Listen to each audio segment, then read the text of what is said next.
ఏపీలో ఆ 7% ఓటర్లే కీలకమట. దేశంలో రాజకీయ పరిస్థితులు ఎలా ఉన్నాయి? ఇప్పటికిప్పుడు ఎన్నికలు జరిగితే ఎవరికి అవకాశాలు ఎక్కువ అనే అంశం ఇప్పుడు ఆసక్తికరమే.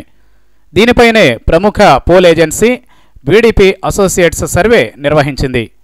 15 రాష్ట్రాల్లో ఈ సర్వే చేయగా బీజేపీ, దాని మిత్రపక్షాలకు అంతా అనుకూలంగా ఉన్నట్లు తేలింది.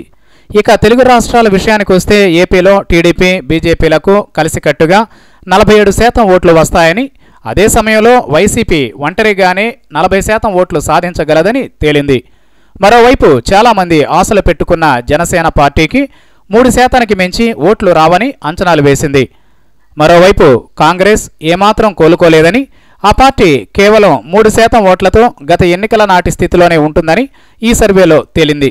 అయితే ఏపీలో ఎటూ తేల్చుకోలేని ఓటర్లు 7% ఉన్నట్లు ఏడీపీ సర్వే వెల్లడించింది. వచ్చే ఎన్నికల్లో వారి ఓటే కీలక పాత్ర పోషిస్తుందని అభిప్రాయపడింది. తెలంగాణలో మాత్రం టీఆర్ఎస్ 47% ఓట్లు సాధించనుంది. కాంగ్రెస్ 23%, బీజేపీ, టీడీపీ కూటమి 19% ఓట్లతో సరిపెట్టుకోవాల్సి ఉంటుందని చెబుతోంది. ఎంఐఎం, ఇతర పార్టీలు మరో 7% ఓట్లు సాధించనున్నాయని సర్వే చెబుతోంది.